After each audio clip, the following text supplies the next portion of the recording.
Hello and welcome back to MCQ ज़रा। तो channel पे पहली बार जुड़ रहे चैनल को सब्सक्राइब करके रखें, वीडियो को लाइक कीजिए, शेयर कीजिए और एंड तक ज़रूर देखिए। तो एस्पिरेंट्स, आपको पता ही कि चैनल पे हम आपके साथ डिस्कस करते हैं एमसीक्यूज़ ऑन वेरियस टॉपिक्स। इससे पहले हमने बहुत सारे वीडियोस ऑलरेडी अपलोड किए हैं, तो अगर आपने अभी तक वो वीडियोस नहीं देखे तो आप जाके प्ले लिस्ट में वो देख सकते हैं। वो बहुत ही इंपॉर्टेंट है for all the upcoming exams आप JKSB, जिसमें जो मेजर एग्ज़ाम अब होने वाला है दैट इज़ फाइनेंस अकाउंटेंट। तो आज जो हम 70 MCQs लाए हैं, तो इन पे जो टॉपिक होगा हमारा आज का that will be most 70 important MCQs on ecology and environment पे हम आज 70 क्वेश्चंस डिस्कस करने वाले हैं। तो चलिए स्टार्ट करते हैं, लेकिन इससे पहले मैं आपको एक चीज़ बताऊं, आप अपने पास रफ और पेन रखिए, क्योंकि जो भी क्वेश्चंस मैं दूंगा 5 सेकंड्स तक मैं वेट करूंगा, तब तक आप अपनी जगह पे आंसर लिखेंगे। फिर लास्ट पे आप हमें ज़रूर बताएंगे कि आपने 70 MCQs में कितनी क्वेरी की है, तो इससे आपको अपनी लेवल पता चलेगी और साथ में रिविजन भी हो जाएगा। तो चलिए स्टार्ट करते हैं। तो सबसे पहले इकोलॉजी कंसेप्ट आपको क्लियर होना चाहिए, तभी आप, अगर आपने वो पढ़ा है तो आप एक बार उससे रिवाइज करके ये वीडियो देख सकते हैं। तो अगर आपने ऑलरेडी वो पढ़ा है अच्छे से तो ये क्वेश्चंस आपको इजीली आएंगे। तो इकोलॉजी की बात करूंगा मैं, तो इकोलॉजी आपको पता है कि it is actually the interaction between the abiotic and the biotic and their environment. तो it is actually an interaction. तो चलिए क्वेश्चन नंबर 1 अगर यहाँ पे आप देखेंगे तो क्वेश्चन दिया है, what is the primary source of energy in most ecosystems. आपको पता है कि इकोसिस्टम्स डिफरेंट टाइप्स के होते हैं, grassland ecosystem, ocean ecosystem, aquatic, और भी बहुत सारे इकोसिस्टम्स टाइप्स होते हैं। तो आपको बताना है कि जो प्राइमरी सोर्स ऑफ एनर्जी होता है ज़्यादातर इकोसिस्टम्स में, तो वो कौन सा सोर्स होता है एनर्जी का, wind energy, sunlight, geothermal heat या फॉसिल फ्यूल। तो जल्दी से बताइए, 5 सेकंड से आपके पास, आराम से देख के क्वेश्चन का राइट आंसर कोड कीजिए अपनी जगह पे।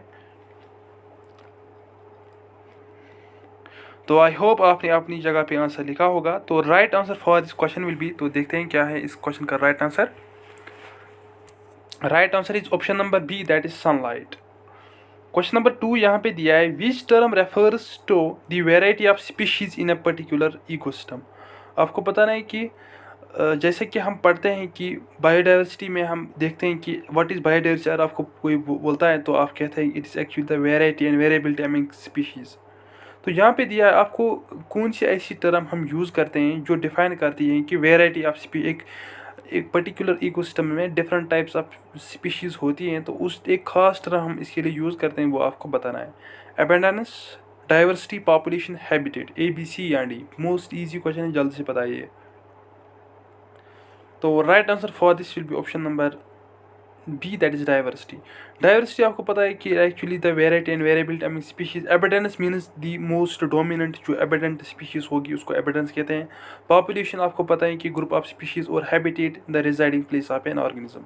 आई होप आपको क्लियर हुआ होगा। तो क्वेश्चन नंबर 3 की आगे और बढ़ते हैं हम। आप क्वेश्चन दिया है, in which ecosystem would you find mostly conifers trees such as pine and spruce. आपको पता नहीं कि इनमें से जो 4 इकोसिस्टम्स नीचे दिए हैं, तो आपको पता नहीं कि particular type of tree species conifers जिसमें पाइन और सिप्रीसू आता है, तो आपको पता नहीं कि ये किस इकोसिस्टम में पाए जाते हैं। ऑप्शन है आपके पास desert, option B rain forest, option C is tundra, D is taiga. तो जल्दी से बताइए ABC या D, क्या लग रहा है आपको मोस्ट अप्रोप्रिएट आंसर क्या हो सकता है इस क्वेश्चन का। तो चलिए देखते हैं क्वेश्चन का राइट आंसर क्या है। Right answer is option number D, that is taiga. तो याद रखेंगे, टयागा एक बायोम है एक्चुअली, तो इसमें जो कॉनिफरस ट्री पाए जाते हैं। क्वेश्चन नंबर 4 तो आपकी स्क्रीन पे ये है। Question is, what is the process by which green plants convert sunlight into chemical energy. आपको पता नहीं कि उस प्रोसेस का नाम क्या है जिसमें जो ग्रीन प्लांट्स हैं वो कन्वर्ट करते हैं सोलर रेडिएशन या सन की लाइट को इनटू केमिकल एनर्जी में। तो जल्दी से बताइए। ऑप्शन पहले मैं पढ़ता हूँ। Option A photosynthesis, B option is respiration, C is decomposition and last is fermentation. तो जल्दी से बताइए ABC या D। Most easy question, I hope आपको आया होगा ये। तो देखते हैं, right answer is option A, that is photosynthesis. Okay, respiration you know it is actually the inhaling and exhaling of air. Decomposition means the break down of organic material by earthworms. And fermentation you actually know it is an anaerobic process, जिसमें हम bacteria या yeast का use करते हैं। Question number 5 यहाँ पे है। Question is, which are the following is an example of an decomposer organism. आपको पता नहीं कि इन चारों में से एक decomposer you know what is decomposer actually means the organism that decompose the waste, जो ऑर्गेनिक वेस्ट पे को डिकम्पोज करके एक we can see organic matter में कन्वर्ट करता है, एक फर्टाइल कंपोस्ट में उसको कन्वर्ट करता है। तो आपको पता नहीं कि इन चार ऑप्शन में से एक ऑर्गेनिज्म ऐसा है जो डिकम्पोजर है, वो कौन सा है। ऑप्शन है आपके पास, option A hawk, option B is earthworm, C is deer and D is oak tree. तो बताइए ए बी सी या डी क्या लग रहा है आपको, क्या हो सकता है इस क्वेश्चन का राइट आंसर। तो आई होप आपने अपनी जगह पे आंसर लिखा होगा। तो right answer is option number B, that is earthworm. तो याद रखेंगे अर्थवर्म की अगर हम बात करेंगे तो अर्थवर्म में डिफरेंट स्पीशीज़ होती है, लाइक इंडोजेनिक, एनाथिक, इंडरजेनिक। तो मोस्ट अप्रोप्रिएट और most suitable earthworm for vermi compost जो ऑर्गेनिक डिटर्स के लिए हम यूज़ करते हैं, दैट इज़ ईसीनिया फीटिडा। या आप याद रखेंगे एक स्पीशीज़ ईसीनिया फीटिडा जो ज़्यादातर हम यूज़ करते हैं वर्मी टेक्नोलॉजी में। ओके, क्वेश्चन नंबर 6 यहाँ पे है। Question is what is the term for the relationship where one organism benefits and the other is neither helpful nor harmful। आपको पता नहीं कि एक ऐसी रिलेशनशिप जहाँ पे एक ऑर्गेनिज्म को बेनिफिट मिलता है, that means positive, and the other is neither helped nor, ना उसको कोई हेल्प पहुँचता है और ना ही उसको कुछ हार्म होता है, तो that means it's plus zero relation. तो जल्दी से बताइए प्लस जीरो रिलेशन किस में होती है, पैरासिटिज्म, क्यूमेंसिलिज्म, म्यूचुअलिज्म या प्रीडेशन। तो बताइए ए बी सी या डी, जल्दी से कोड कीजिए अपनी जगह पे। मोस्ट इंपॉर्टेंट आ चुका है, एग्जाम्स में आता है ये क्वेश्चन, तो जल्दी से बताइए। तो right answer will be option number B, that is commensalism. याद रखेंगे commensalism means plus zero relationship. तो नेक्स्ट यहाँ पे क्वेश्चन नंबर 7 दिया है, which the following is A biotic factor in an ecosystem. आपको पता है कि इकोसिस्टम की कंपोनेंट्स की अगर हम बात करेंगे तो टू कंपोनेंट्स आकर इन एन इकोसिस्टम, तो एक तो एबायोटिक और बायोटिक। आपको पता नहीं कि बायोटिक इनमें से कौन सा है, टेम्परेचर, वाटर, सॉइल, ग्रास। तो बताइए ए बी सी या डी।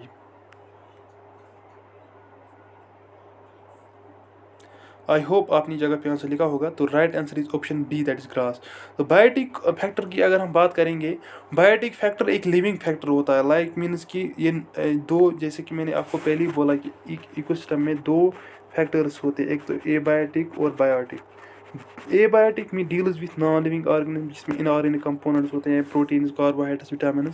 और जो बायोटिक फैक्टर होता है जिसमें फर्दर फिर आता है primary consumers, secondary consumers, decomposers.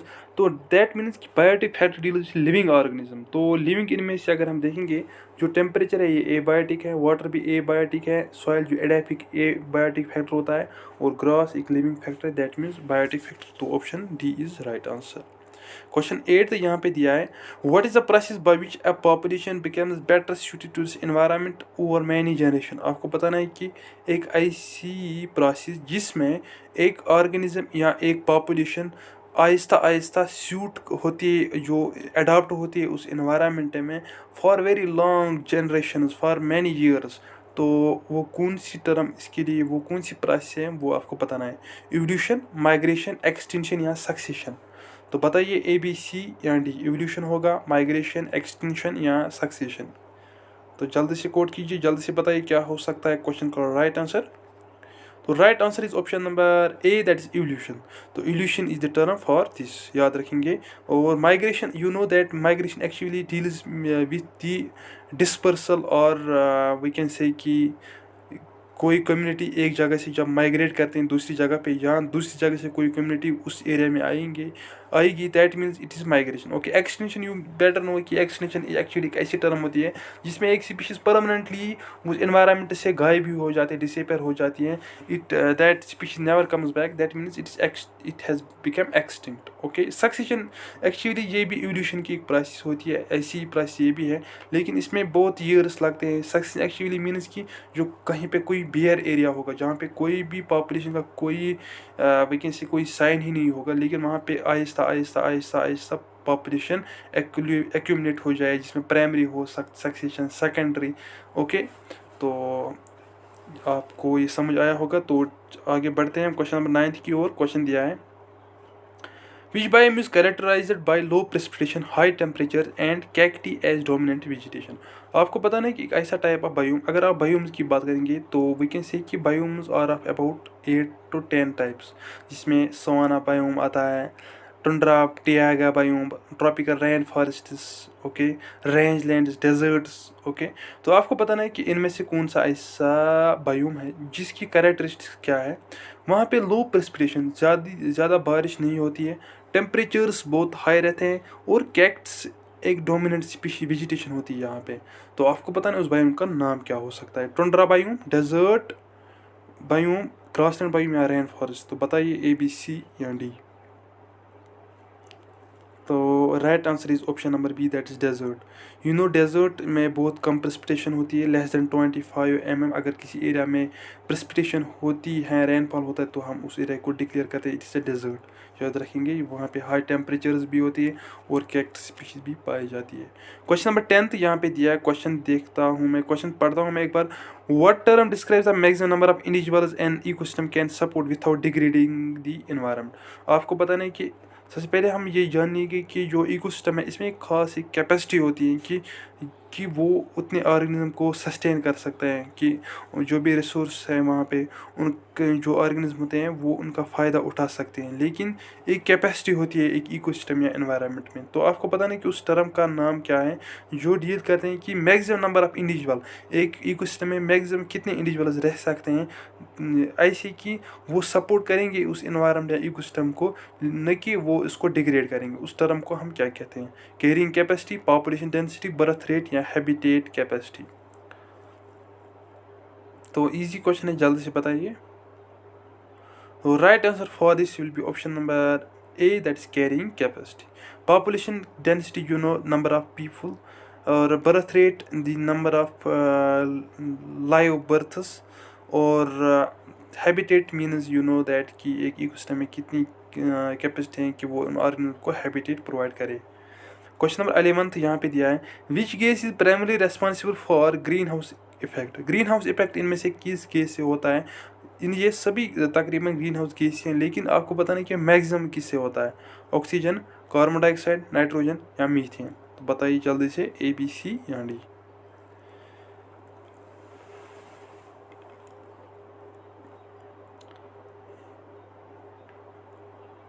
Right answer is option number B, that is carbon dioxide. Question next, what is the term for the gradual process of one ecological community to replacing another in an area? तो आपको बताना है कि एक ऐसी term, एक ऐसी process जिसमें एक इकोलॉजिकल कम्युनिटी किसी एरिया में एडॉप्ट होती है, लेकिन क्या होता है उसी एरिया में उस स्पीशीज़ को एट द एंड फिर रिप्लेस किया जाता है। उस टर्म को हम, उस प्रोसेस को हम क्या कहते हैं? Climax community, ecological succession, biochemical cycle and loss is keystone species. तो जल्दी से बताइए क्या हो लग रहा है आपको, क्या हो सकता है इस क्वेश्चन का राइट आंसर, ABC या D? तो चलिए देखते हैं क्वेश्चन का right answer. Option number B, ecological section, ऊपर भी मैंने ये आपके साथ डिस्कस किया। Climax community, you know, climax community एक ऐसी कम्युनिटी होती है जो टॉप कम्युनिटी होती है, जो स्टेबल कम्युनिटी होती है, जो वी कैन से कि ऐसी कम्युनिटी होती है जिसमें हर टाइप के रिसोर्स पाए जाते हैं, कंपटीशन नहीं होता है। तो we can see it's actually stable community. Ecological succession जो आप खुद भी देख सकते हैं क्या दिया, बायोकेमिकल साइकिल्स, आपको पता है कि जो सर्कुलेट करते हैं एटमॉस्फेयर या हाइड्रोस्फीयर या लिथोस्फीयर में, carbon cycle, sulphur cycle, phosphorus cycle, oxygen, nitrogen cycle इसमें आते हैं। कीस्टोन स्पीशीज़ एक ऐसी स्पीशीज़ होती है जो डोमिनेंट होती है एक इकोसिस्टम में, या एक फॉरेस्ट इकोसिस्टम में, या किसी भी इकोसिस्टम में एक ऐसी स्पीशीज़ जो डोमिनेंट हो जो बाकी स्पीशीज़ों में, तो उसको हम कीस्टोन स्पीशीज़ कहते हैं। क्वेश्चन नंबर 13 क्या दिया है, देखते हैं। विच the following is an example of A keystone species? ऊपर मैंने डिस्कस किया है ऑलरेडी कीस्टोन स्पीशीज़ क्या होती है, तो अब आप आराम से इस क्वेश्चन का राइट आंसर दे सकते हैं। अब आपको बताना है कि इनमें से कौन सी कीस्टोन स्पीशीज़ है, स्केरल, ओक ट्री, बेवर, सी ऑटर। तो जल्दी से बताइए ABC या D। तो चलिए देखते हैं क्वेश्चन का राइट आंसर क्या है। Right answer is option D, that is sea otter. याद रखेंगे, sea otter is an ecology, is an keystone species. Which level of ecological organisation encompass all the others. आपको पता नहीं कि इनमें से कौन सा ऐसी इकोलॉजिकल ऑर्गेनाइजेशन है जिसमें हर एक इन आता है, हर एक चीज़ आती है। इकोसिस्टम, कम्युनिटी, पॉपुलेशन या बायोस्फीयर, जिसमें एबायोटिक बायोटिक हर एक चीज़ आती है। तो बताइए ABCD। मोस्ट इम्पॉर्टेंट और इजी क्वेश्चन भी है, थोड़ा सा ट्रिकी भी है, तो जल्दी से बताइए क्या लग रहा है आपको इस क्वेश्चन का राइट आंसर क्या हो सकता है। तो right answer is option D, that is biosphere. तो बायोस्फीयर में हर एक कंपोनेंट आता है, hydrosphere, atmosphere, lithosphere, biotic biotic factors, abiotic, हर एक चीज़ वो किस में आती है, बायोस्फीयर में। Actually sphere of life. Question number 15 यहाँ पे दिया है।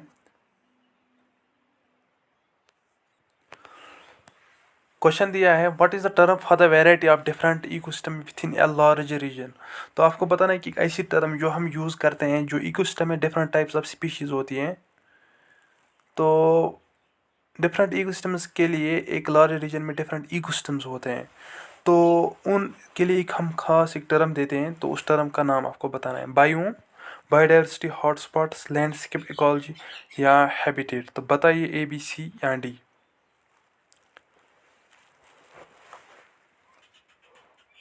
आई होप आपने जगह पे आंसर लिखा होगा। तो right answer is option number C, that is landscape ecology. Question 16 तो यहाँ पे दिया है in a food chain which organisms are at highest trophic level. आपको पता है कि एक फूड चेन में, जो आपको पता ही होगा, food chain actually is a process of eating and being eaten. तो आपको पता है कि which organism are at highest trophic level. आपको पता है कि कौन से ऐसे ऑर्गेनिज्म होते हैं जो हाइस्ट ट्रॉपिक लेवल पे होते हैं। लाइक कि आपको पता ना, मैं आपको समझाऊंगा यहाँ पे। अगर आप देखेंगे यहाँ पे, ये फॉर एग्जांपल हम लेंगे ग्रास, उसको कौन खा सकते हैं, डियर लेंगे हम, डियर को लायन खाएगा। तो यहाँ से यहाँ तक एक ट्रैफिक लेवल होती है, ये दूसरी ट्रैफिक, यहाँ ये बहुत लंबी होती है। इट्स एक्चुअली लीनियर और लार्ज साइड भी हो, लार्ज साइजर भी हो सकते हैं, स्मॉलर भी हो सकती है। तो लेकिन इंटरकनेक्टेड नहीं होती, जैसे कि हम फूड वेब में पढ़ते हैं। अब आपको बताना है कि इनमें से कौन सी ऐसी जो हाईएस्ट ट्रैफिक लेवल पे होती है। Producers, primary consumers, secondary consumers या डिकम्पोजर्स। तो जल्दी से बताइए। तो option C, secondary consumers is right answer. Question 17 था what is the term for the process by which water is released from plants into the atmosphere. आपको बताना है कि उस प्रोसेस को हम क्या कहते हैं, जिसमें जो वाटर होता है वो रिलीज होता है फ्रॉम प्लांट लीव्स से, किसमें, इनटू द एटमॉस्फेयर। उस प्रोसेस को हम क्या कहते हैं। ट्रांसपायरेशन, प्रेसिपिटेशन, कंडेंसेशन या इवापोरेशन। तो जल्दी से बताइए ABC या D क्या हो सकता है इस क्वेश्चन का राइट आंसर।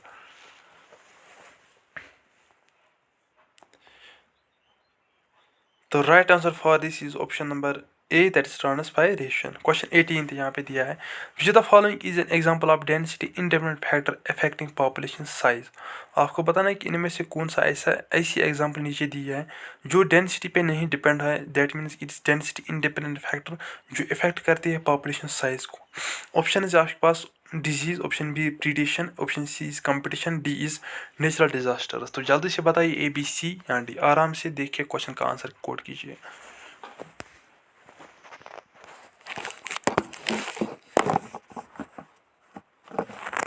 तो आई होप आपने अपनी जगह पे आंसर लिखा होगा क्वेश्चन का। तो चलिए देखते हैं क्वेश्चन का राइट आंसर क्या है। It is option number D, that is natural disaster, that means it is not dependent on density. Question number 19 है यहाँ पे, क्वेश्चन पढ़ता हूँ मैं। What is the primary source of energy for deep sea ecosystems near hydrothermal vents. आपको बताना है कि इनमें से कौन सा प्राइमरी सोर्स ऑफ एनर्जी है for deep sea ecosystems near hydrothermal vents. तो अगर आप देखोगे कि जो डीप सी इकोसिस्टम्स हैं, तो इनमें से कौन सा ऐसा प्राइमरी सोर्स ऑफ एनर्जी है। सनलाइट, जियोथर्मल हीट, मूनलाइट या केमिकल कंपाउंड्स। तो बताइए क्या हो सकता है क्वेश्चन का right answer, primary source of energy. तो जल्दी से बताइए, इजी क्वेश्चन है। तो option B, that is geothermal heat. Geothermal की हीट के बारे में अगर हम देखेंगे, तो it's actually the heat produced by the earth. तो जियोथर्मल एनर्जी भी आपने इस नाम सुना होगा। तो ऐसी एनर्जी जो हम अर्थ से एक्सट्रैक्ट करते हैं। तो that means it's a primary source for deep sea ecosystems. Question number 20 यहाँ पे है। Question is what is the term for the movement of individuals into A population. आपको बताना है कि जैसे कि मैंने ऊपर भी आपको समझाया कि माइग्रेशन के बारे में, तो वही क्वेश्चन यहाँ पे दिया है। उस टर्म को हम क्या कहते हैं? For the movement of individual, जो किसी पॉपुलेशन में नए से कोई इंडिविजुअल आएगा तो उसको हम क्या कहते हैं? इमिग्रेशन, बर्थ रेट, इमाइग्रेशन या डेथ रेट। सबसे पहले मैंने बहुत वीडियोस में आपको ये चीज़ बताई है कि elimination method of is the best method to solve the MCQs। तो एलिमिनेशन मेथड के थ्रू आप कोई भी क्वेश्चन इजीली कर सकते हैं अगर आपके पास थोड़ा भी आइडिया हो।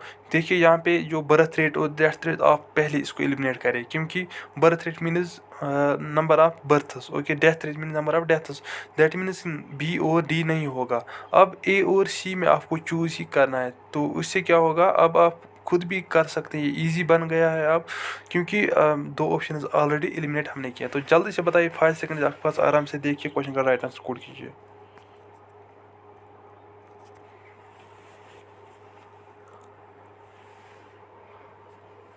तो right answer for this will be option number C, that is immigration. देखिए दो चीज़ें होती है, मैं आपको समझाने की कोशिश यहाँ पे करूँगा। फॉर एग्जांपल ये एक पॉपुलेशन है, तो पॉपुलेशन में बहुत इंडिविजुअल्स होते हैं, क्योंकि एक्चुअली पॉपुलेशन में डिफरेंट टाइप्स ऑफ इंडिविजुअल्स रहते हैं, ग्रुप ऑफ इंडिविजुअल्स हम भी कह सकते हैं। तो ये फॉर एग्जांपल इंडिविजुअल्स इस पॉपुलेशन में है, ठीक है। यहाँ पर एक और पॉपुलेशन है, ठीक। इस पॉपुलेशन में ये मसला है कि कोई और यहाँ से आएगा और इस पॉपुलेशन में चला जाएगा, तो ये अलग है, ये भी अलग है। लेकिन जो ये यहाँ से जो इसके साथ कोई कनेक्शन नहीं था, फिर भी जो एक डिफरेंट पॉपुलेशन से कोई आएगा और यहाँ अपनी जो ये यहाँ पे जो बड़ी पॉपुलेशन है इसमें स्टेबल हो जाएगा, that means it is immigration. Immigration actually means the addition of new individual. Immigration ये हुई एक दूसरी टर्म, यहाँ पे आप खुद भी दे सकते हैं, option A immigration. Immigration means कि जो ऑलरेडी यहाँ पे स्टेबल पॉपुलेशन है, यहाँ से ही कोई इंडिविजुअल चला जाएगा दूसरी पॉपुलेशन में। ओके, आई होप आपको समझ आया होगा। तो इसका option right answer is option C। Question 21 यहाँ पे दिया है, which biome is characterized by low temperature, permafrost and very short growing season. तो लो टेम्परेचर, पैराफ्रोस्ट और वेरी शॉर्ट ग्रोइंग सीजन किस बायोम में होते हैं? Tundra, desert, grassland, rain forest. Elimination method के थ्रू कीजिए, जल्दी से सॉल्व हो जाएगा। तो जल्दी से बताइए आंसर। तो देखते हैं, क्वेश्चन का राइट आंसर है option number A, that is tundra. Tundra biome एक ऐसा बायोम होता है जहाँ पे लो टेम्परेचर होता है। पैरामोस्ट क्या है ये अगर आपको पता है तो जल्दी से कोड कीजिए कमेंट सेक्शन में। तो पैरामोस्ट कंडीशन एक ऐसी कंडीशन होती है जहाँ पे एक सरफेस पे, वहाँ पे जो टेम्परेचर है वो कंजिक्यूटिवली 2 ईयर्स तक फ्रोज़न रहे, और जो टेम्परेचर है वो अराउंड -32 डिग्री सेंटीग्रेड रहे।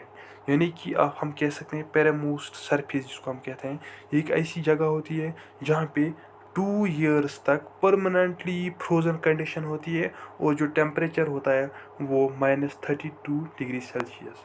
याद रखेंगे, आपको कभी कभार पूछ सकता है, कंजिक्यूटिवली फॉर 2 ईयर्स फ्रोज़न होता है और टेम्परेचर -32 डिग्री सेल्सियस होता है। टुंड्रा की बात करेंगे तो ये एक इसका दूसरा नाम भी ट्रीलेस बायोम होता है। ट्रीलेस बायोम की यहाँ पे ज़्यादा ग्रोथ नहीं होती है वेजिटेशन की, बहुत ही शॉर्ट साइज्ड ग्रासेस, यूफोर्बिया यानी कि स्टीप्स, तो बहुत ही शॉर्ट साइज्ड ग्रासेस आपको यहाँ पे मिलेंगे, और ज़्यादातर ये परमानेंटली फ्रोजन रहता है विथ आइस। ये एंटार्क्टिका और आर्कटिक साइड से ज़्यादा होता है, साउथ अमेरिका, नॉर्थ अमेरिका में भी तो कंप्लीटली फ्रोज़न रहता है, टेम्परेचर बहुत कम रहता है, इससे क्या होता है ज़्यादा वेजिटेशन नहीं पाई जाती है वहाँ पे। तो आई होप आपको समझ आया होगा। तो आगे बढ़ते हैं हम। क्वेश्चन 22 यहाँ पे दिया है, what is the term for the total amount of living tissue with in A given tropic level. आपको बताना है कि लिविंग ऑर्गेनिज्म एक ट्रॉपिक लेवल में कितने हैं टोटल यहाँ पे दिया है टोटल अमाउंट। तो उस टर्म को हम क्या कहते हैं? Biomass, biodiversity, productivity, carrying capacity. Carrying capacity हमने ऊपर भी आपके साथ डिस्कस किया है। अब 3 ऑप्शन आपके पास, जल्दी से बताइए क्या हो सकता है। तो option A, that is biomass. याद रखेंगे, लिविंग टिश्यूज, लिविंग मैटर का दूसरा नाम क्या है? That is biomass. तो एक्चुअली बायोमास फिर सोर्स ऑफ जो कंपोस्टिंग होती है, तो इसमें भी क्योंकि ये इजीली डिग्रेडेबल मटेरियल होता है। ह्यूमिफिकेशन प्रोसेस भी आपने पढ़ी होगी, तो ये इसी में आता है। क्वेश्चन 23 यहाँ पे दिया है, which of the following is an example of pioneer species in primary succession. तो ये क्वेश्चन करने से पहले आपको पायन्यूर स्पीशीज और प्राइमरी सक्सीजन पता होनी चाहिए, तभी आप कर सकते हैं। फिलहाल एग्जांपल आपको बताना है कि पायन्यूर स्पीशीज कौन सी है इनमें से, ग्रासेस, ओक ट्रीज, वोल्व्स या रैबिट्स। तो जल्दी से बताइए, ABC या D। तो right answer will be option number A, that is grasses. देखिए, प्राइमरी सक्सीजन, सेकेंडरी, ऑटोजेनिक, एलियोजेनिक, ये 4 टाइप ऑफ सक्सीजन होते हैं। तो और भी सक्सीजन के बहुत टाइप्स होते हैं, लेकिन जो मेन टाइप्स हैं वो ये 4 है। तो प्राइमरी सक्सीजन एक ऐसी सक्सीजन होती है जो एक बियर एरिया में हो जाएगी, लाइक कि किसी ऐसे एरिया में जहाँ पे लाइफ इससे पहले नहीं हो थी। तो वहाँ पे जो कंडीशंस हैं वो भी बहुत ही टफ कंडीशंस होंगी। वहाँ पे लाइफ का कोई ये साइन ही नहीं होगा। वहाँ पे जब लाइफ स्टार्ट हो जाएगी, that is primary succession. Okay. और जो स्पीशीज़ वहाँ पे एक्यूमुलेट हो जाएंगी, डोमिनेट हो जाएंगी, रहेंगी, उनको हम पायन्यूर स्पीशीज के नाम से जानते हैं। ओके, आई होप आपको क्लियर हुआ होगा। अब सेकेंडरी सक्सीजन भी एक ऐसा सक्सीजन होता है जिसमें क्या होता है, जो प्राइमरी सक्सीजन हमने बोला कि आपको कि वहाँ पे कोई लाइफ का कोई साइन ही नहीं, बिग बियर एरिया पे ये होता है प्राइमरी सक्सीजन। लेकिन सेकेंडरी ऐसा होता है जहाँ पे थोड़ा बहुत लाइफ के कुछ साइंस होते हैं, लाइक वी कैन से कि primary secondary succession happens on the behalf of primary succession. Okay. और थर्ड जो मैंने बोला आपको, ऑटोजेनिक यानी कि जो स्पीशीज़ वहाँ पे ग्रो होते हैं, क्योंकि सक्सेशन बहुत टाइम लगाता है इसमें, बहुत स्टेबल कम्युनिटी को स्टेबल होने में बहुत टाइम लगता है। लेकिन जो ये एक स्पीशीज़ वहाँ पे स्टेबल होती है, लेकिन जो वहाँ पे फिर कंपटीशन होता है, लाइक कि रिसोर्स बहुत सिक्योर होते हैं, रिसोर्स बहुत कम होते हैं, तो उससे क्या होता है कि जो स्पीशीज़ वहाँ पे होती है उनमें आपस में एक कंपटीशन पैदा होता है। कंपटीशन की वजह से जो least dominant, least stable, least we can say जिसमें ग्रोथ भी कम होगी, लाइक जो वीक भी होगी, वो स्पीशीज़, वो जो एग्जिस्टिंग स्पीशीज़ वहाँ पे होती है, उनमें कंपटीशन पैदा होता है। कंपटीशन की वजह से जो वीक स्पीशीज़ है वो एलिमिनेट की जाती है उस इकोसिस्टम में, और जो बाकी जो डोमिनेंट स्पीशीज़ हैं वो ग्रो करते हैं। That means it is autogenic, जहाँ पे खुद ही एक स्पीशीज़ दूसरी स्पीशीज़ को एलिमिनेट करती हैं या कंपटीट करते हैं। और जो मैंने बोला आपको एलियोजेनिक एक ऐसी सक्सीजन होता है, एक ऐसा सक्सीजन जिसमें जो एक्सटर्नल एलियन स्पीशीज़, कोई इन्वेसिव स्पीशीज़ आएगी, तो वो जो एग्जिस्टिंग स्पीशीज़ है उनको रिप्लेस करेगा, तो उसको हम एलियोजेनिक सक्सीजन के नाम से जानते हैं। उसमें फिर psammosere, that mean succession on sand याद रहेंगे, hydraulic succession on water, lithosere succession on rock याद रखेंगे, ये 3 आप। तो इसका राइट आंसर है ऑप्शन ए। क्वेश्चन नंबर 24, तो यहाँ पे दिया है, क्वेश्चन मैं पढ़ता हूँ आपके सामने, ये है, what is the term for the process of break down organic matter into simpler substance by decomposers. आपको बताना है कि उस टर्म का नाम जिसमें एक ऑर्गेनिज्म, एक डिकम्पोजर्स जो डिकम्पोज करते हैं वेस्ट को, वो ब्रेक डाउन करते हैं, जो ऑर्गेनिक मटेरियल होता है, मैटर होता है, उसको सिंपलर सब्सटेंस में डिकम्पोजर्स डिकम्पोज करते हैं, ब्रेक डाउन करते हैं। उस प्रोसेस को हम क्या कहते हैं? फोटोसिंथेसिस, रेस्पिरेशन, डिकम्पोजिशन या फर्मेंटेशन। तो जल्दी से बताइए ABC या D। तो जल्दी से कोड कीजिए, 5 सेकंड आपके पास, आराम से देख के क्वेश्चन का राइट आंसर मुझे चाहिए। जल्दी से बताइए।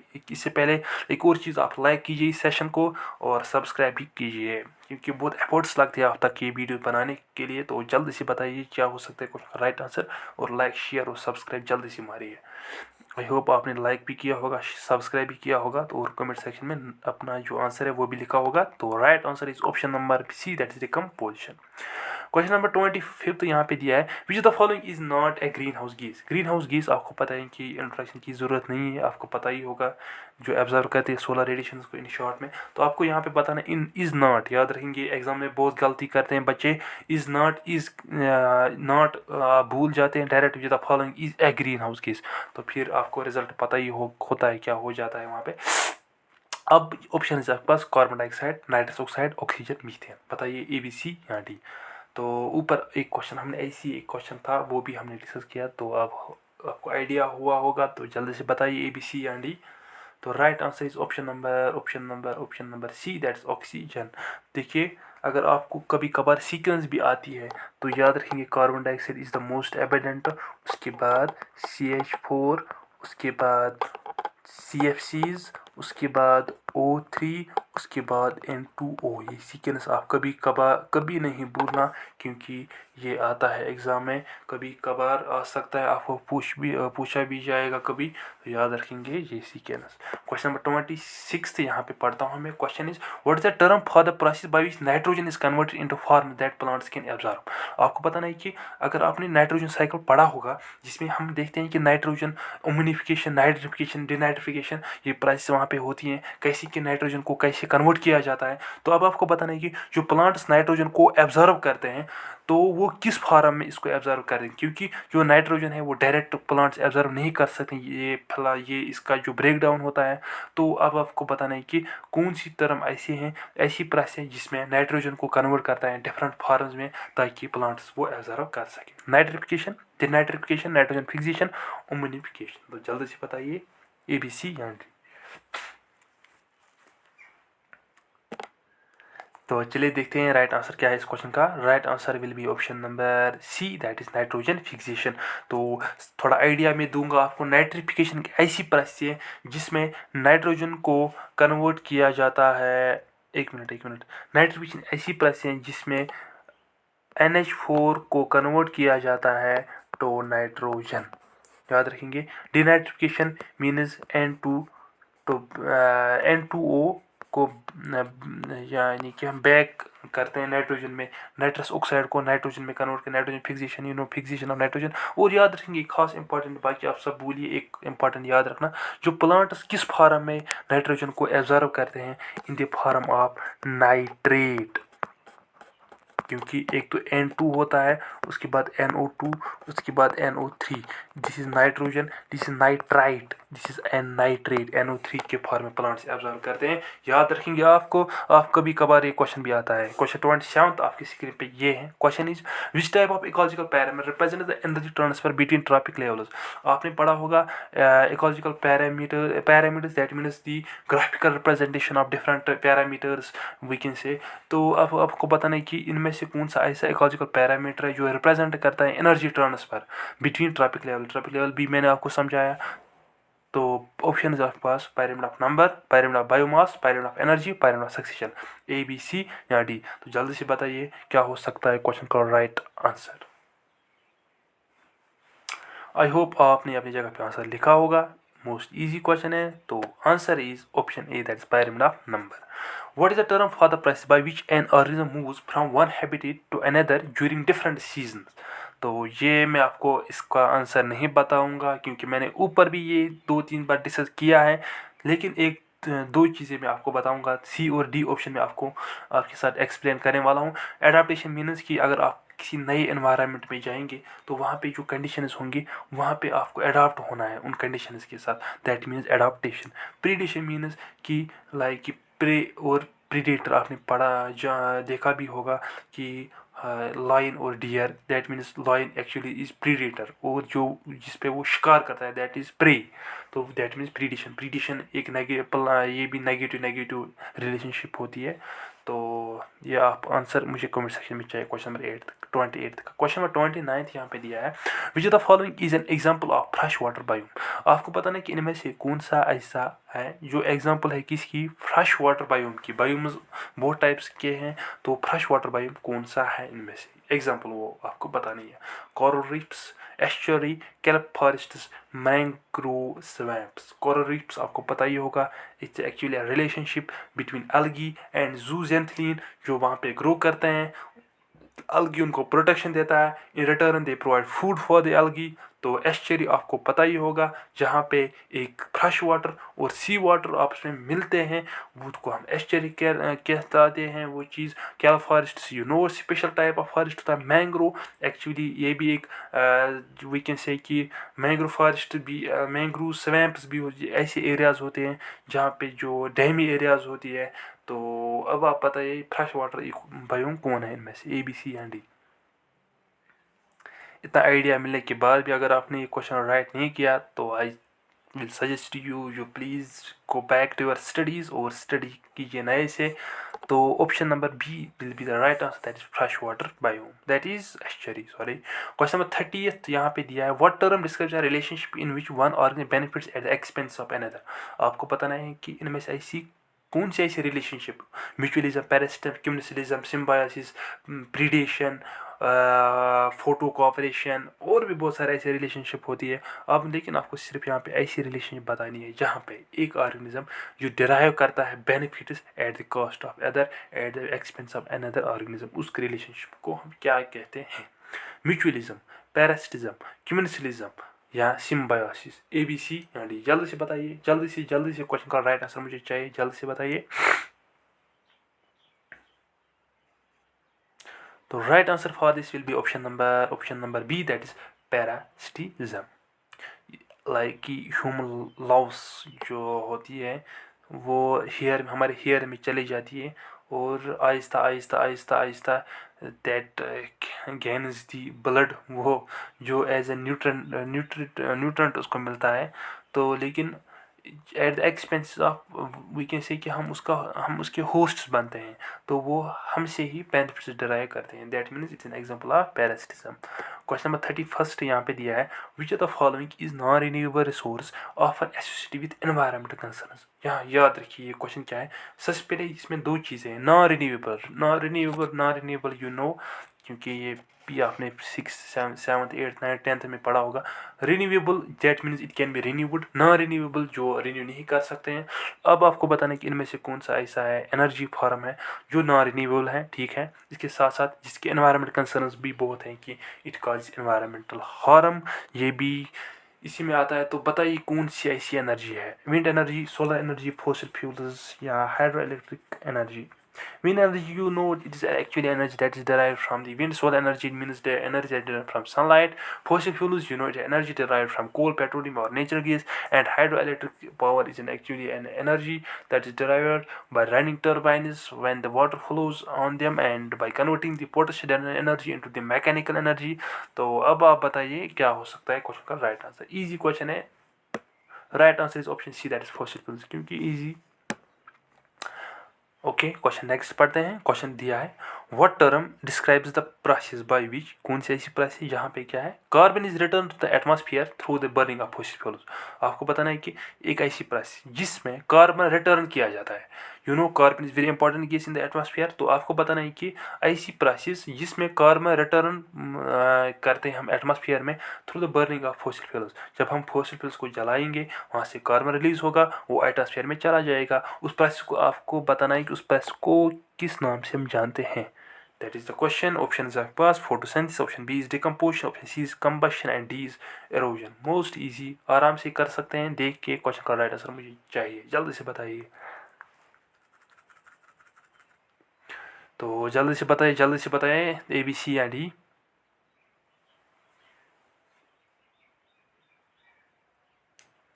तो right answer will be option number A, that is photosynthesis, but I think it is wrong.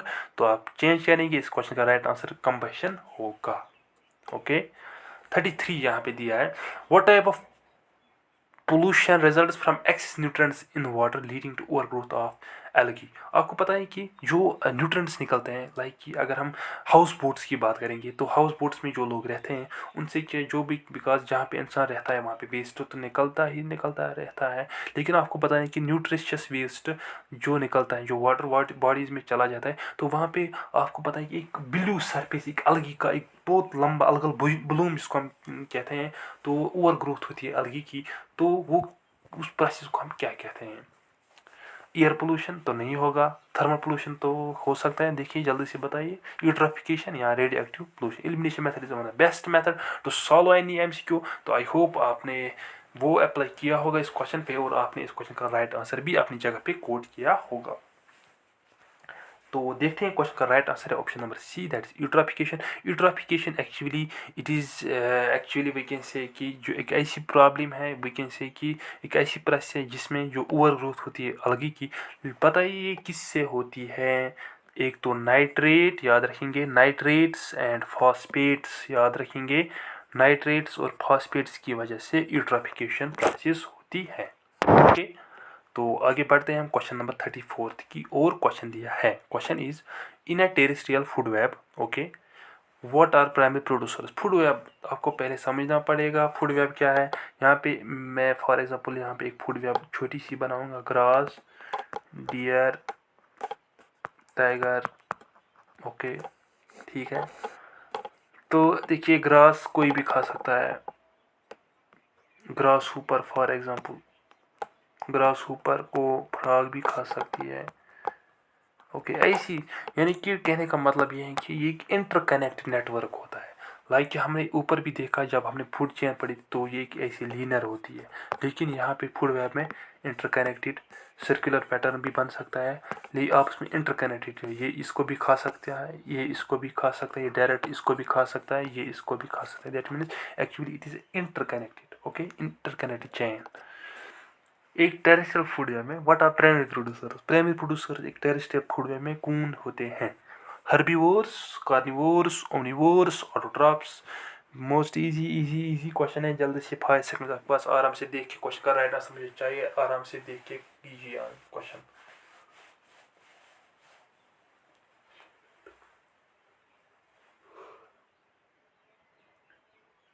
I hope अपनी जगह पे आंसर लिखा होगा, तो right answer is option D, that's autotrophs.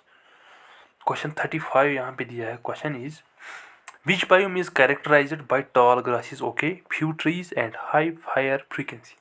आपको बताना है कि एक ऐसा बायोम है जिसमें जो ग्रासेस हैं वो बहुत लंबी, बहुत टॉल होती है, ट्रीज बहुत ही कम पाए जाते हैं, और लेकिन वहाँ पे जो फायर फ्रीक्वेंसी होती है, बहुत हाई फायर फ्रीक्वेंसी होती है।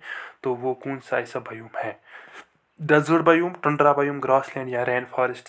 देखिए एलिमिनेशन मेथड मैंने आपको पहले ही बोला कि एलिमिनेशन मेथड से आप कर सकते हैं। देखिए ये ऑप्शन आप पहले ही एलिमिनेट कीजिए, क्योंकि टंड्रा है, फ्रोजन कंडीशंस है, टेम्परेचर लो है, प्रेसिपिटेशन कम है, ओके, वेजिटेशन भी बहुत कम है, ये नहीं हो सकता। डेजर्ट आपको क्या लग रहा है? ये भी नहीं हो सकता है। अब दो है आपके पास, या तो ये या तो ये, तो जल्दी से बताइए देख के आराम से। एलिमिनेशन मेथड मैंने आपको समझाया, अब पता कर कीजिए ये क्वेश्चन। तो right answer is option number C, that is grassland. Easy way to solve the question.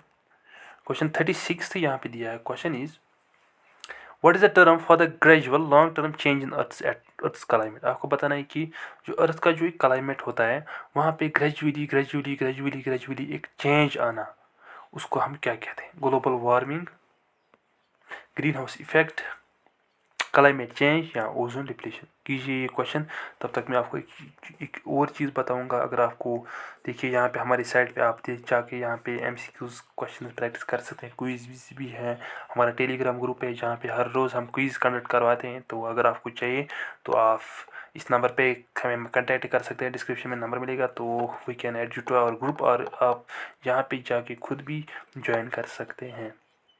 तो बताइए क्या लग रहा है आपको क्वेश्चन का राइट आंसर। क्वेश्चन में फिर पढ़ता हूँ क्योंकि यहाँ पे थोड़ा सा मसला हो चुका है। यहाँ पे what is the term for the gradual long term change in earth climate. तो बताइए option number C, that's climate change, क्योंकि क्लाइमेट में जब कोई चेंज आएगी that is climate change. Okay, question understand करना बहुत इंपॉर्टेंट होता है। जब आपको क्वेश्चन अंडरस्टैंड होता है ना, तो आप फिर आराम से ऑप्शंस आप मत पहले देखिए, आप क्वेश्चन पहले अंडरस्टैंड कीजिए, फिर आपको आराम से आएगा। Which the following is an example of a secondary consumer in marine food web. Marine means saline conditions, salt conditions. ये ठीक, आपको पता है कि सेकेंडरी कंज्यूमर कौन है मैरीन फूड वेब, ये क्वेश्चन है। ऑप्शंस पढ़ता हूँ आप में। ऑप्शन है फाइटोप्लैंक्टन, जूप्लैंक्टन, जेलीफिश, सी गुल। ए बी सी या डी बताइए। Phytoplankton, जूप्लैंक्टन, jellyfish, sea gull, secondary consumer. तो right answer is option number D, that is sea gull. Question 38 question क्या है देखते हैं।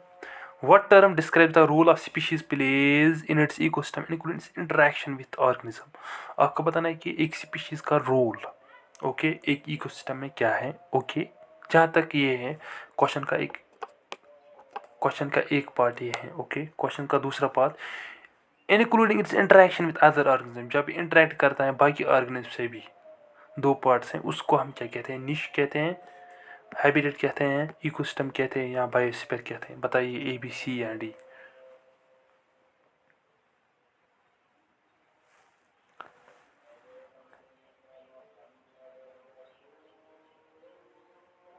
जल्दी से बताइए क्वेश्चन का राइट आंसर क्या लग रहा है आपको, क्या हो सकता है इस क्वेश्चन का राइट आंसर। इसका राइट आंसर है option number A, that is niche. Question 39th, which of the following is a major component of earth atmosphere. आपको बताना है कि इनमें से कौन सा ऐसा है जो मेजर कंपोनेंट है अर्थ एटमॉस्फेयर का। ऑक्सीजन, कार्बन डाइऑक्साइड, हाइड्रोजन या नाइट्रोजन। बताइए ए, बी, सी या डी। जल्दी से बताइए, जल्दी से, क्या लग रहा है आपको, क्या हो सकता है इस क्वेश्चन का राइट आंसर। मेजर कंपोनेंट आपको पता है अर्थ एटमॉस्फेयर का, कार्बन डाइऑक्साइड, नाइट्रोजन, क्योंकि नाइट्रोजन ज़्यादा कंसनट्रेशन में होता है। क्यों होता है वो आप हम नीचे बताएंगे। अब हम दूसरे सेक्शन पे आते हैं। इसमें भी हमें कितने क्वेश्चंस हैं देखते हैं पहले। 32 क्वेश्चंस इसमें भी है, तो देखते हैं, डिस्कस करते हैं हम। क्वेश्चन दिया है, ecology is the study of relationship between. आपको पता नहीं कि इकोलॉजी एक ऐसी टर्म है जिसमें हम रिलेशनशिप पढ़ते हैं, लेकिन किस किस के बीच रिलेशन पढ़ते हैं। इससे पहले ऊपर मैंने आपको पहले ही स्टार्टिंग में बहुत डिस्कस किया था, अगर आपको याद होगा तो आप क्वेश्चन कर सकते हैं। Organism, environment, man and forest, soil and water, plants and animals. बताइए ए, बी, सी या डी। जल्दी से बताइए क्या लग रहा है आपको, क्या इस क्वेश्चन का राइट आंसर हो सकता है। Option number A, that is organism and environment. Question number 2, the term ecosystem was proposed by. जो इकोसिस्टम टर्म है ये किसने दी थी। जी टेलर, ई हेरिटिगन, डी और स्टूडॉट टेनिसले। बताइए ए, बी, सी या डी। जल्दी से बताइए, 5 सेकंड के पास। तो right answer is option number D, that is Tansley, A G Tansley याद रखेंगे। क्वेश्चन नंबर 3 यहाँ पे है, which of the following is not correct about the ecosystem. आपको बताना है कि इनमें से कौन सा ऐसा है जो इकोसिस्टम पे नहीं फिट होता है, लाइक क्योंकि it is incorrect about ecosystem. It comprise both abiotic biotic component, it has productivity, it is a closed system, it is a natural ecos resource system. Option आराम से पढ़िएगा क्योंकि ये क्वेश्चन क्रिटिकल क्वेश्चन है। तो जल्दी से बताइए ए, बी, सी या डी।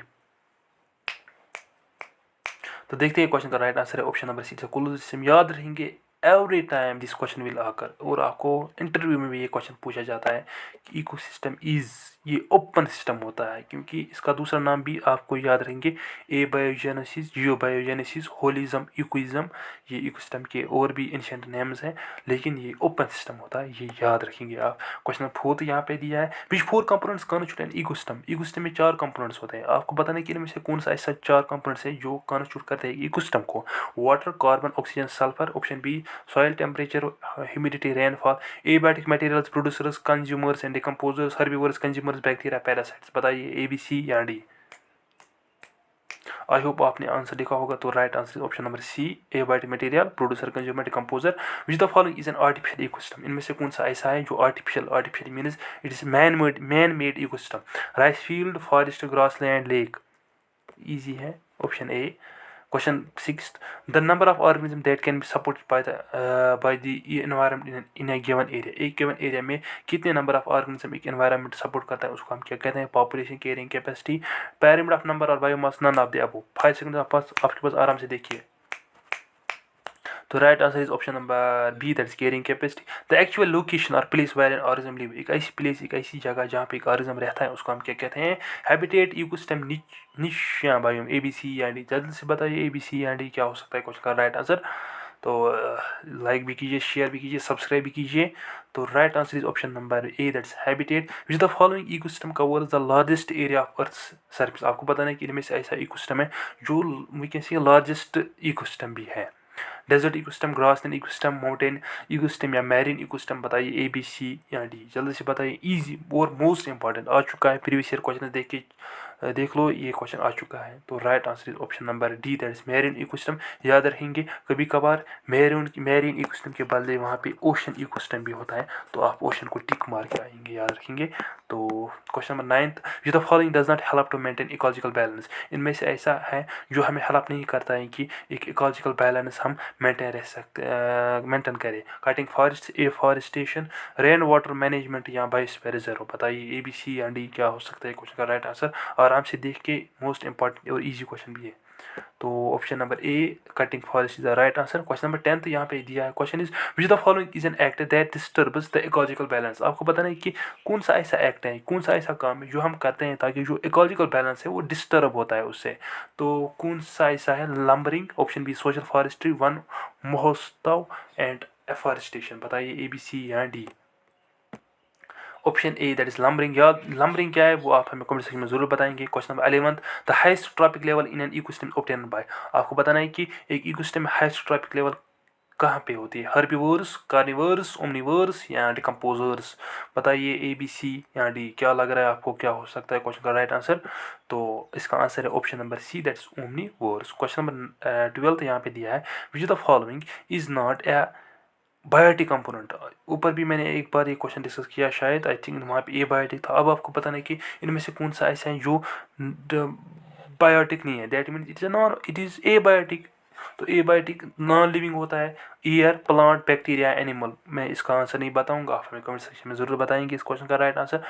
क्वेश्चन 13 यहाँ पे दिया है, the primary source of energy is in eco bodies. Primary source of energy कौन होता है इको बॉडी में? Energy emitted by fermentation, preserved vegetable, sugar, solar energy या इनमें से कोई नहीं। बताइए ए बी सी या डी। इजी क्वेश्चन है, जल्दी से बताइए। आई होप आपने अपने जगह पे आंसर लिखा होगा। तो right answer is option number C that is solar energy. Question 14 यहाँ पे दिया है, driving force of N ecosystem is. एक इकोसिस्टम का ड्राइविंग फोर्स कौन है? कार्बोहाइड्रेट्स, बायोमास, कार्बन या सोलर एनर्जी। बताइए ए बी सी या डी। आराम से देख के, ईजी क्वेश्चन है।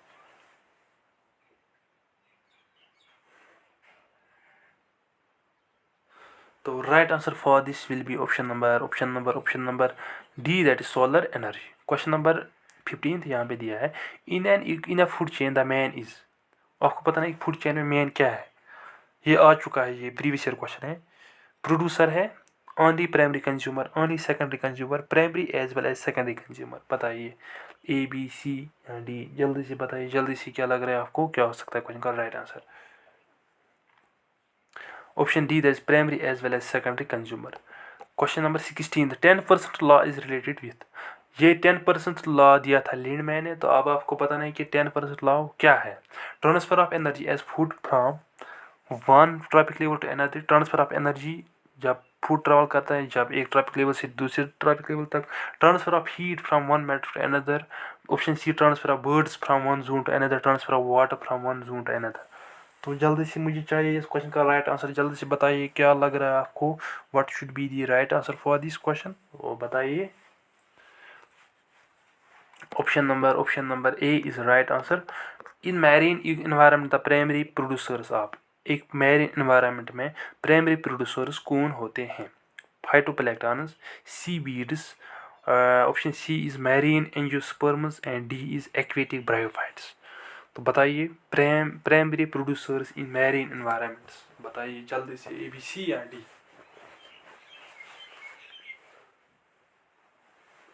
आई होप आपकी जगह पे आंसर लिखा होगा।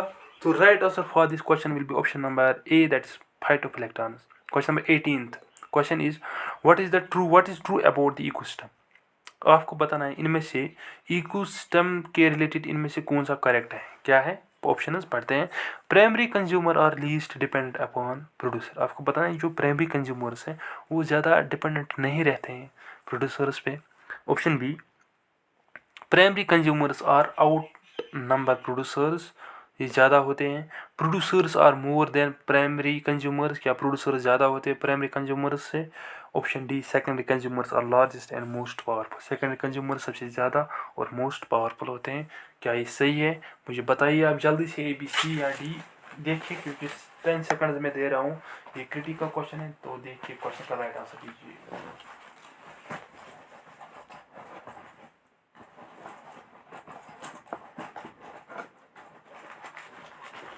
तो आई होप अपनी जगह पे आंसर लिखा होगा। तो right answer will be option number C that is producers are more than primary consumers. Question 19th question दिया है यहाँ पे, the correctest order in the food chain of various components of a terrestrial grass ecosystem. Grass ecosystem में food chain इनमें से कौन सा correct है? ग्रास ऊपर या फ्रॉग या स्नेक। ग्रास ऊपर, स्नेक, फ्रॉग, ग्रास ऊपर, frog, snake, grass, snake, grass ऊपर, स्नेक, फ्रॉग, स्नेक। तो सबसे पहले मुझे बताइए एक चीज़, स्नेक घास खाती है, तो ये ऑप्शन नहीं होगा। ग्रास ऊपर को कौन खाएगा? फ्रॉग को स्नेक खा सकता है, देखते हैं। ग्रास, ग्रास ऊपर, ओके, ग्रास ऊपर को स्नेक खाएगा और फ्रॉग स्नेक को खाएगा, ये क्या हो लग रहा है आपको? ये नहीं हो सकता है। ग्रास ऊपर, स्नेक, फ्रॉग या ग्रास, बताइए। फ्रॉग घास फ्रॉग को खा सकता है? नहीं। तो अब बताइए क्या लग रहा है आपको, क्या मैं सही हूँ?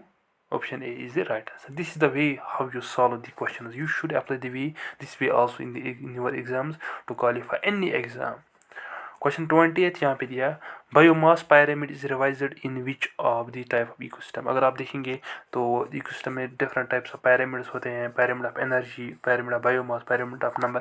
तो जो इनकी जो शेप है वो इन्वर्टेड भी हो सकती है, अपराइट भी हो सकता है, स्पैंडल शेपर्ड भी हो सकता है, बहुत सारे टाइप्स होते हैं। लेकिन आपको पता नहीं कि रिवर्स इनमें से कौन सा होता है, फॉरेस्ट, पॉन्ड, ग्रासलैंड या dry lands. Option B right answer. Which the following is an abiotic factor in, एक एनवायरनमेंट एक एबायोटिक फैक्टर क्या होता है? Abiotic means non living, plants, animals, fungi, ये तीनों बायोटिक, और temperature is abiotic, that means option C. Question 22 यहाँ पे दिया है, which ecological parameter represent the energy flow. एक एनर्जी फ्लो जो एक इकोसिस्टम में होता है, कौन सा ऐसा इकोलॉजिकल पैरामीटर है जो उसको रिप्रेजेंट करता है? Parameter of number, parameter of biomass, parameter of energy, parameter of competition, बताइए। A B C and D. 5 second के पास, आराम से देखिए, क्वेश्चन का राइट आंसर चाहिए मुझे।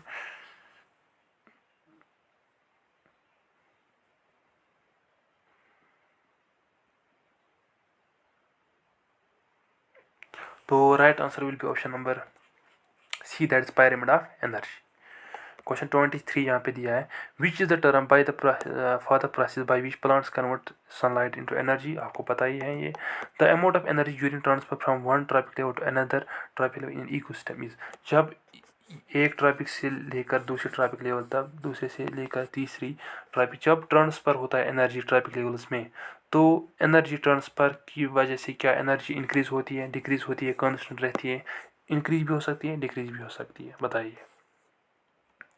तो option number B is the right answer, decreases.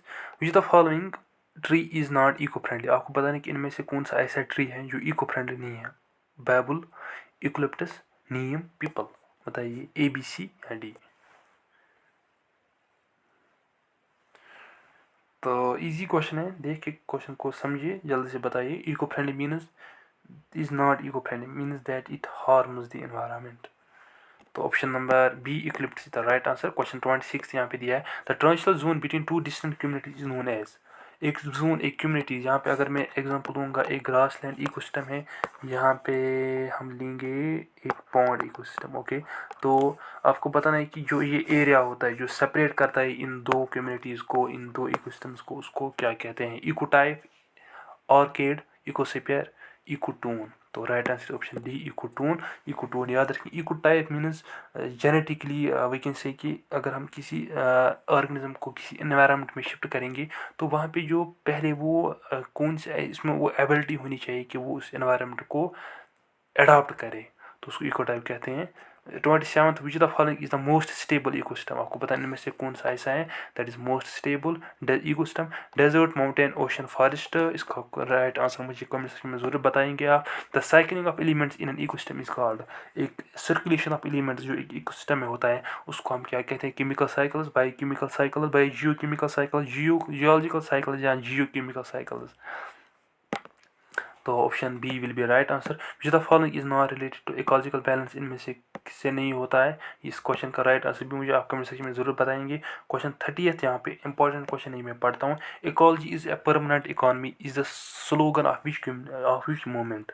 किस मूवमेंट ने ये बोला कि इकोलॉजी है जो है it is a permanent economy, ये एक परमानेंट इकोनॉमी है जिसे हम इकोनॉमी परमानेंटली जनरेट करते हैं। एक स्लोगन था किसको? मूवमेंट का, एपिको मूवमेंट, नर्मदा बचाओ आंदोलन, चिपको मूवमेंट, या इनमें से कोई भी नहीं। चिपको मूवमेंट की अगर हम बात करेंगे तो उत्तराखंड में 1973 में स्टार्ट हुई थी सुंदरलाल बहुगुणा ने। एपिको मूवमेंट की बात करेंगे 1978 में स्टार्ट की गई थी केरला में। नो केरला में नहीं, मुझे नहीं याद ये कहाँ पे हुई थी। नर्मदा बचाओ आंदोलन 1985 में हुई थी। मेधा पाटिकर ने ये स्टार्ट की थी। अब बताइए मुझे, इकोलॉजी इज परमानेंट इकोनॉमी किसका स्लोगन था? option number C, that is Chipko moment.